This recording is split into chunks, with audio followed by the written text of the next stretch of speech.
Hi, this is Sean with Ohmmu Energy, and today we're going to show you how to install a 12-volt battery in your Tesla Model X. Some of the things you want to keep in mind from a safety perspective, as we are always mindful of when we're working with electricity, is that you should wear gloves, wear rubber gloves. I'm not going to today. I've done this many times, but I do suggest, we do recommend that you wear rubber gloves.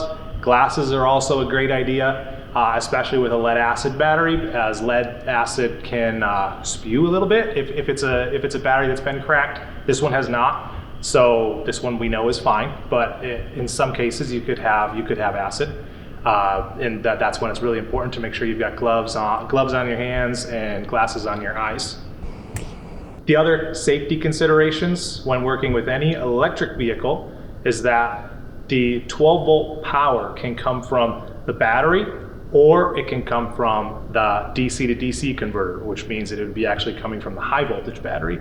So whenever you're working on the 12-volt system in a Tesla, but actually all electric vehicles, it is the right procedure to disable both the 12-volt and high voltage systems.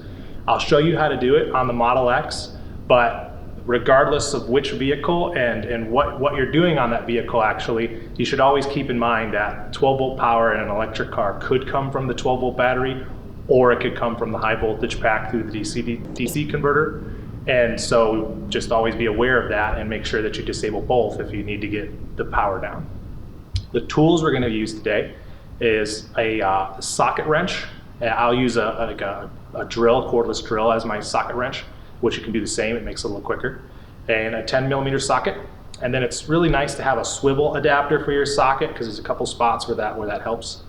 And then a 10mm wrench. If you have a ratcheting wrench, it's a really nice feature. And then a 13mm wrench. Again, if you have a ratcheting one, that helps a lot. And if you have ratcheting and a swivel end, that also makes it just that much easier. But just those four basic tools will get the job done. It's a pretty easy install, and it should take you about 20 minutes to maybe 30 minutes to complete. Whenever we're working on swapping 12-volt batteries in the Teslas, we want to make sure that we power down the vehicle from the inside. It's a good idea to do this if you have access to the inside of the vehicle, but if your 12-volt battery is totally dead and the car is dead and you can't get inside, then don't worry about it. It's already powered down. To power down, you're going to go in your center screen, hit the vehicle icon, and bring up safety and security. Before hitting that power off button, make sure that the frunk is open, because you need the frunk open to swap the battery. Make sure the driver's door is open, because you need to get out of the car. And if you don't have those two things in position before you push power down, then when you do them with your key fob or through the app, it's going to wake the car back up, and it's going to have to power down again. So make sure that you got everything set up where you need it before you power down. Frunk should be open, and then driver's door should be open. If you were doing a Model 3 or a Model Y, make sure also that the rear passenger door is open, because you need access to that as well. If you screwed up and during the process closed one of those doors, you could end up with a window calibration issue where your window keeps on going all the way up and then retracting a little bit and not fully aligning the way that it should.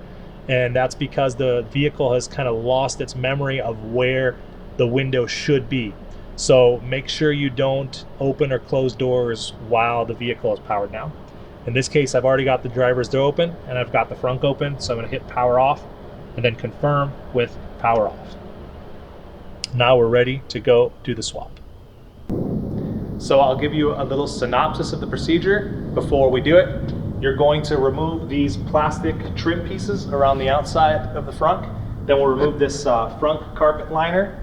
Then there's going to be a bunch of 10mm bolts. We're going to remove all of those. There's going to be a giant biohazard HEPA filter, which this is a great time actually to also replace it, since we're taking it out anyways. And you can get those at ohmmu.com. We also sell those filters, and ours is an upgrade from the original, so it's a great time to do it. Then there's a tag up here, which we'll remove. It's called the first responder loop. And that is what disables the high voltage system, to make sure that we're able to perform this safely, and also to make sure that all of the computers in the car totally powered down so we get it full reset when we put everything back together and it reboots. That ensures that you don't get the battery alert after you do the 12-volt battery swap. It allows that to reset. It also allows your DC to DC to kind of calibrate itself to the new battery as it's doing its charge cycles on it. Then we're going to remove the lugs on the 12-volt battery. Then we'll detach the bracket that holds the battery, and then we'll remove the battery along with its bracket. Take that battery out, put the new one in, secure it, reinstall it, and then reverse all of those steps. The only thing that is a little different on install is that we want to make sure we attach one of the leads of the 12-volt battery, then the first responder loop, then go back and attach the other lead on the 12-volt battery. That's just a good safety protocol as far as a procedure and how to do that. So we'll remove all these trims, starting with the top. They all just pull out. So you'll see they've got like little clip kind of things, and each one just pulls out of its socket. Don't worry, you're not breaking anything to yank it out. Same on the sides.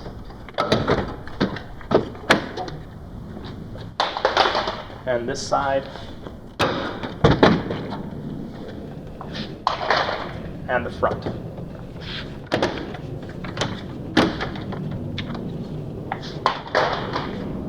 Now that all of those are out of the way, we'll go ahead and get the carpet out. There are two wires at the front which connect to lights. We want to make sure we detach these by pressing on the clip and sliding them out of their sockets.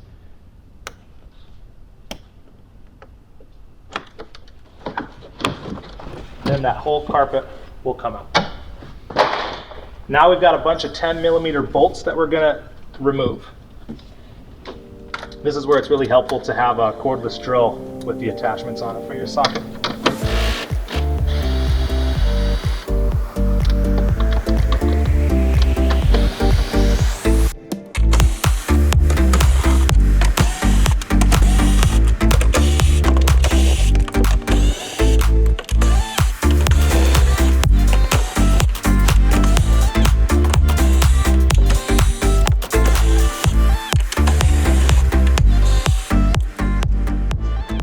Here's where it's nice to bring in a swivel socket if you have one, because these bottom corners are a little bit tight, so it's just easier if you've got this to zip them out.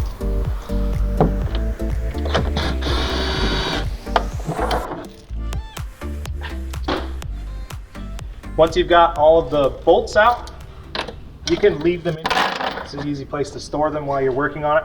Move these two wires out of the little cutouts so that the wires don't get snagged.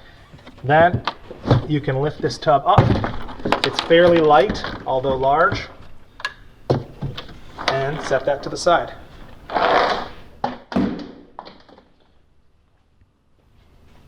So now we've got a great shot of the bioweapon defense mode HEPA filter. This filter is great. Keeps the interior air coming in really nice, but as you can see, they do get really dirty because they do pull in a large volume of air, and they do a really good job of filtration. Every 2 years or so, it's probably a good idea to replace it. This one hasn't been replaced, which we'll do in another video, and we'll show you how to do that. We're actually going to upgrade it to one of our Ohmmu HEPA filters with a carbon activated charcoal section on it, which is pretty cool. But for now, if you're just doing the 12-volt battery, all you've got to do to get this out of the way is lift it up and take it right out of the way. It actually secures to the back of that tub that we removed. And so by taking all those bolts off, we already loosened it up. Now we're in with the 12-volt battery live in front of us. And so it's kind of like the real electrical exposure now. So we want to make sure the first thing we do now is remove this tag. The connector, you push down on the side and slide it out. Now we're on the 12-volt battery. Whenever we're taking batteries out in and out of cars, this is just good practice. it's a good idea to remove the negative first and then the positive. And the reason for that is that the chassis is almost always, if not always, I think it's always, the chassis is already negatively connected or grounded to this terminal. So if you remove the negative terminal and then that negative wire is hanging loose and hits somewhere on metal, it's no big deal because there's no charge in between those. There's no electrical potential because they're both ground.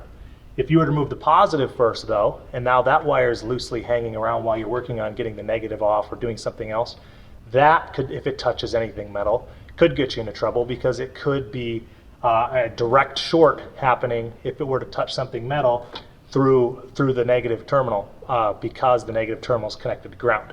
So just as a general procedure, when removing 12-volt battery, we remove the negative side first and then the positive side.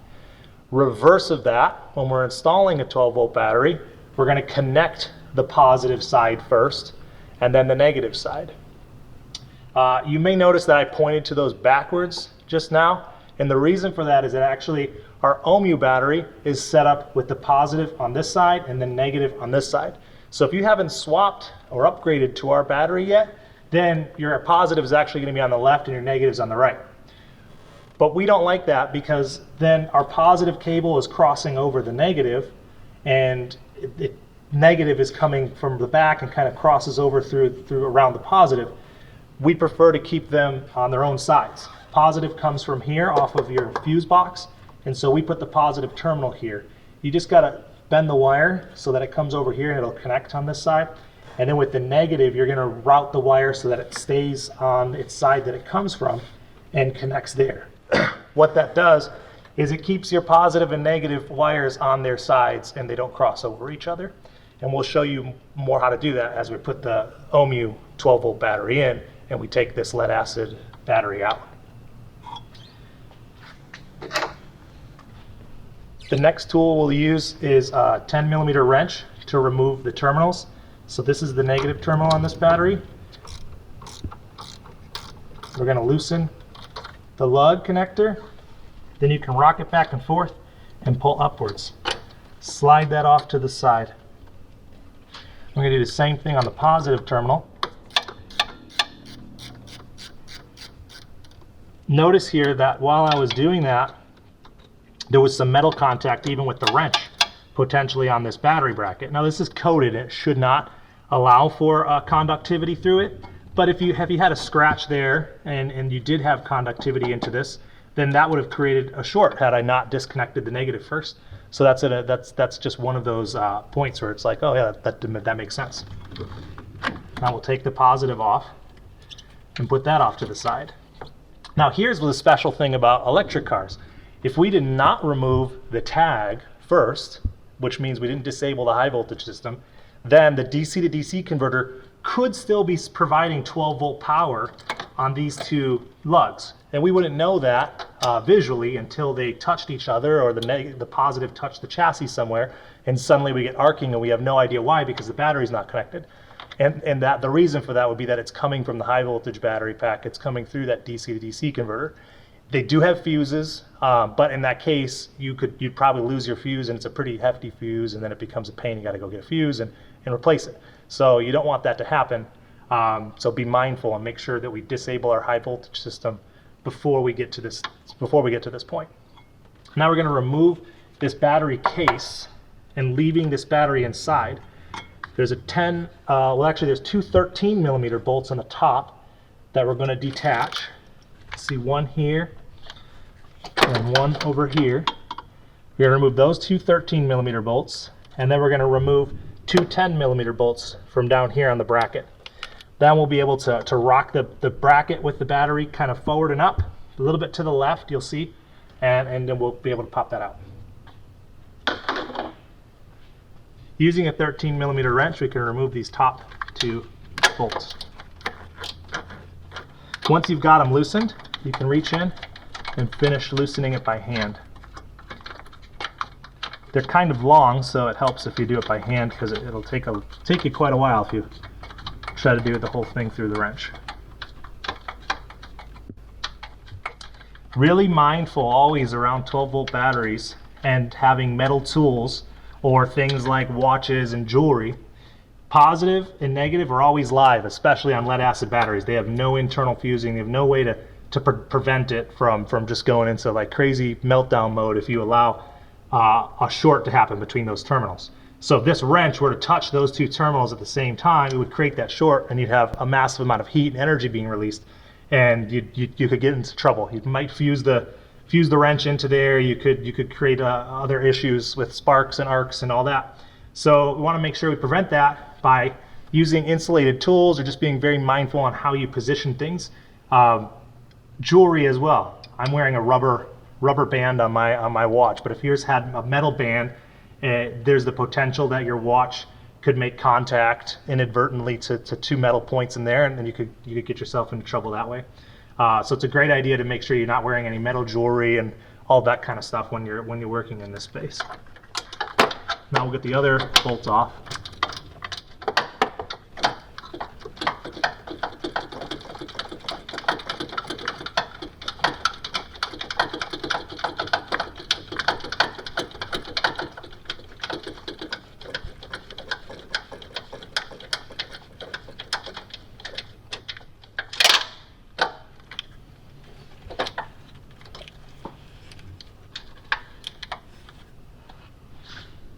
Got the 213s out. We'll put those to the side. Now we can come in with our 10mm socket and cordless drill if you've got it, which helps. And then reverse these bolts out down here at the bottom of the bracket.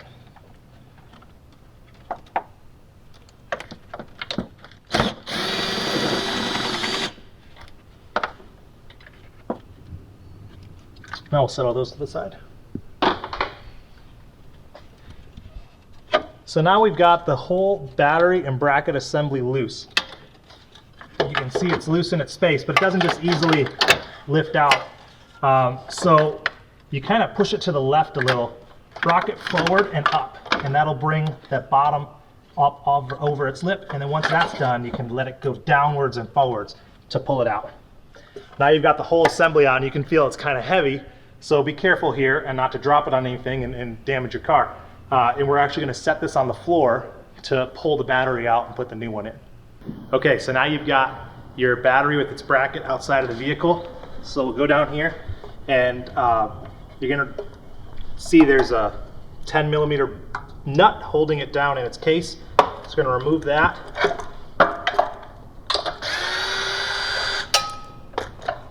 Then take this tie down bracket off.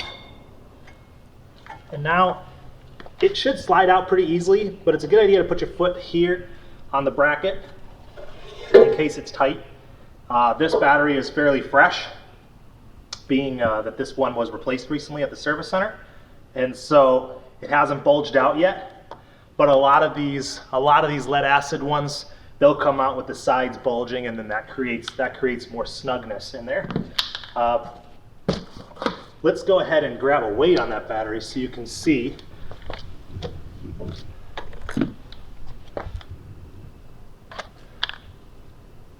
So there's your factory battery. It's about a little over 21 pounds.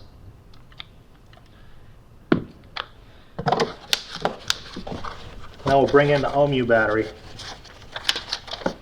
This is going to be a lithium iron phosphate replacement battery from Ohmmu Energy, and that's 11 pounds. So you're going to save 10 pounds of weight just by swapping the battery. When we're installing this battery, there's two things we want to be mindful of. One, it's a kind of a tight fit in the bracket. It'll slide in, but it can become difficult to get it back out if you don't add some lubrication on the sides. So we put a white lithium grease packet in with every one of our batteries. So you take that and apply it to the corners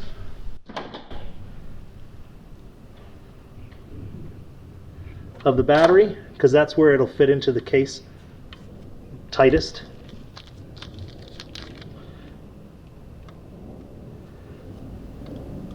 And then you kind of just spread a little across the middle there to get it off your finger. Now we'll put the battery into its bracket. make sure that the lugs are facing forwards of the bracket. So we're going to install this bracket back in the vehicle. Remember, the lip down here went to the front of the vehicle. So we want to make sure that the two lugs are facing forwards. So we'll put that in and then slide it down. Now this bracket comes back on. Put our nut in place and secure.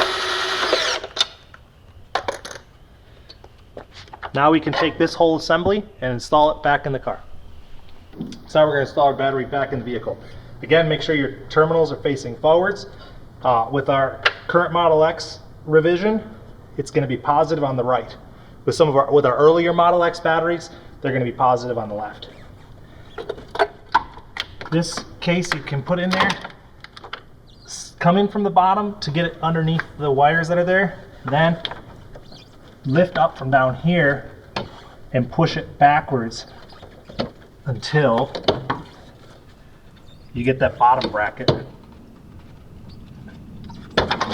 behind its mounting point. Once you've got that in place, visually line it up, make sure the hole, you see the 13mm holes up top, and make sure at this point you bring your negative cable over the bolt that's at the top of the battery so that it stays on the side that it comes from. Positive you should already have over here, so that you just leave it where it is. Now we're going to re-secure the two 10mm bolts and the two 13mm bolts, and then we'll attach the terminals after we plug in the high voltage loop. So we're going to install our 10mm bolts. You can use your swivel socket again. Let's make it a little easier.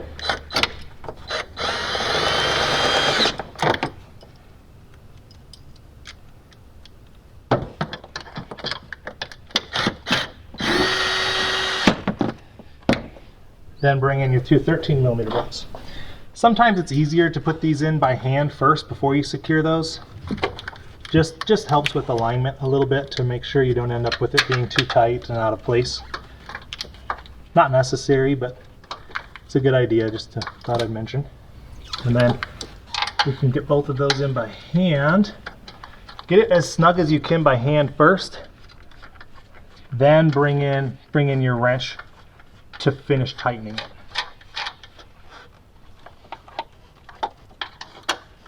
Always be mindful with the wrench that you got live battery terminals around. Although with your new one, you should always leave the caps on, the protective caps, until the last minute. So right now they're not live, of course, because they're covered. Also within our batteries, which are a lithium iron phosphate chemistry, we have a BMS, and the power to these is actually managed just a little bit by the BMS, which means if you were to short it with metal, it would stop allowing power output, which is kind of cool. So it has its own built-in internal fuse, which prevents you from getting into really dangerous situations if you make a mistake. That fuse is resettable, and it will reset itself once you've removed it from the bad situation. You get the short away, and you give it some time offline. Give it about 5 minutes to let it see that things are safe. So now we're going to reconnect the terminals because we've secured the battery into its spot. We've got our negative cable coming through on the left side here. You can push that little thing back in place that holds the wire loom through there, or leave it loose. It's not that critical. Our batteries have a JIS style terminal, which means that the terminal is actually a little smaller than the lug, than the connector. And so we include these adapters, which is designed to allow, also because our terminals are brass, that your vehicle is connecting and clamping to lead. This is pure lead. So again, wear gloves. Don't lick them. Don't put them in your mouth for sure. But put that on the negative side and push it down until it's flush at the top. And that will allow a soft material for the battery clamp to latch onto. So you rock it down and then tighten with your 10mm wrench. Start by hand, finish it with the wrench. Make sure you get it fully snugged down, and it shouldn't move. It could slide back and forth if you really torque on it, but with a little bit of pressure, it doesn't slide back and forth. You're good. Now, before we connect the positive, we are going to reconnect the high voltage system. The vehicles are designed that when you, after you've disabled the high voltage and you plug it back in, so when you re-enable it, it won't power up the DC to DC converter until it first sees that there's a 12-volt battery. So that's why it's safe to put that back in now, even though this cable is still loose. So in our minds, we would say we don't necessarily want to have the high voltage power to potentially power this line back up.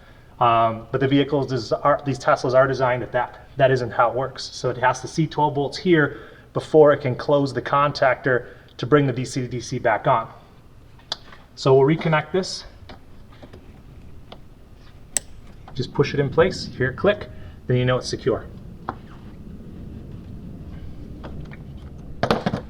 Now back over here, we're going to remove our cover, push the lug adapter or spacer so it's flush at the top, and then connect your battery cable.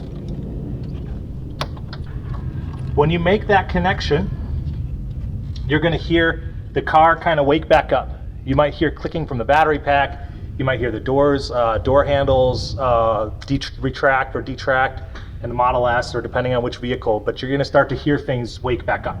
Also, when you make this connection, be mindful that you are powering the car back up, and so that means that there's going to be this little inrush current that goes to the car. And what that is going to look like to you up here is a small arc that happens, a little tiny spark that's going to happen when you're making that connection. It's not a bad thing, it's a good thing, it's okay. The quicker you put that in place and snug, the less arc there'll be. If you got it lined up just right and pushed it down onto the terminal really quick, you wouldn't even get an arc. Because arcs happen when there's electrical potential across a really small gap, which means the electricity is actually jumping the gap. Arcs are bad and they're dangerous. We also use them for things like welding and creating stuff, so they're good, but they're not good when you don't expect them and where you don't want them. So just be mindful of that. We're going to secure this terminal now by hand and then finish it with your wrench. This last finishing is really one that you got to be really careful with, because now you've got positive terminals on both sides, and you've got a lot of potential for hitting a metal tool across. So that's where I really like to have these flexible wrenches, because you can keep it out of the way.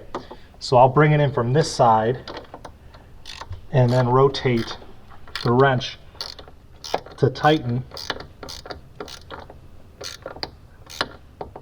And by doing that, it keeps me away from the risk, if I did it on this side, of hitting the negative terminal. Though again, like if I had a straight wrench, you can see it'd be really hard to do that without potentially hitting the negative. So if you were doing it that way, you'd want to kind of keep your hand here to block it, especially wearing a nice rubber glove like you should, and that would keep some barrier between the terminal and the wrench. If you have the flex, of course, you can do that, which makes it easier from this side too. So now you've got the battery installed, everything is repowering back up, the car should be happy. If you want to make sure of things, this is a good time to go double check, make sure your MCU powers up, make sure the door handles are opening and everything's good in your car before you connect everything back up. Because if you made a mistake, now is easier to fix it than after you put the frunk and everything back in and then find out you made a mistake. So at this point, we're good, and we're going to reverse the procedure by putting the trunk back in. So now we're going to reinstall everything. First, bring in your big filter in its plastic housing. That just sits in place. Then we're going to put a big plastic tub there.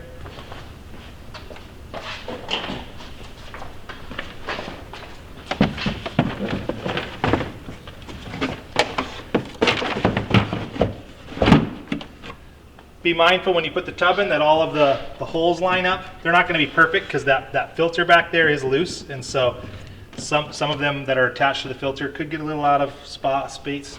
Make sure you bring these two wires through the little cutouts that we had pulled them out of earlier before you secure things.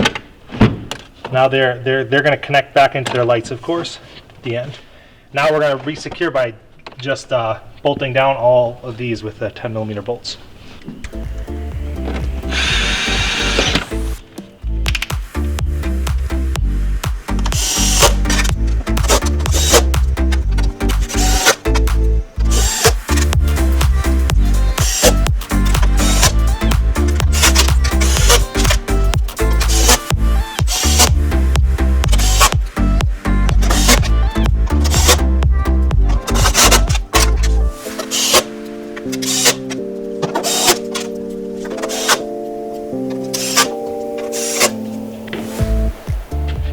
Now that you've got all the bolts secure, we'll bring the carpet back in, tuck it underneath this rubber lip, and plug in the LEDs.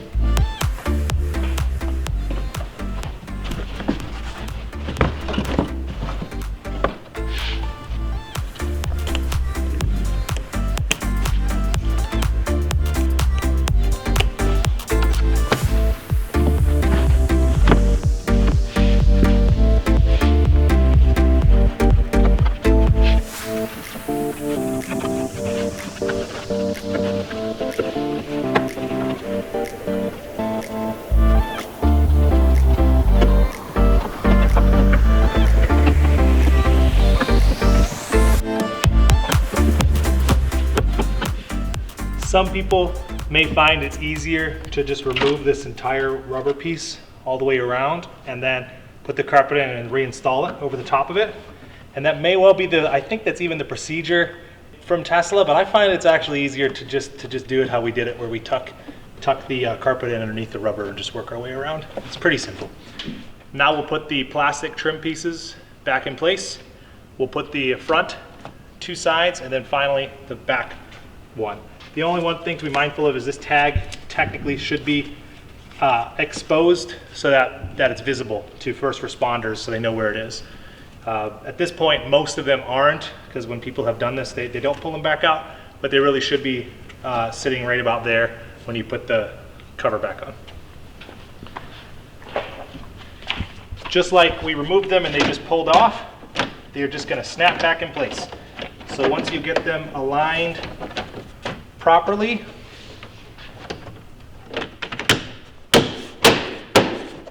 push down and you'll hear the clicks.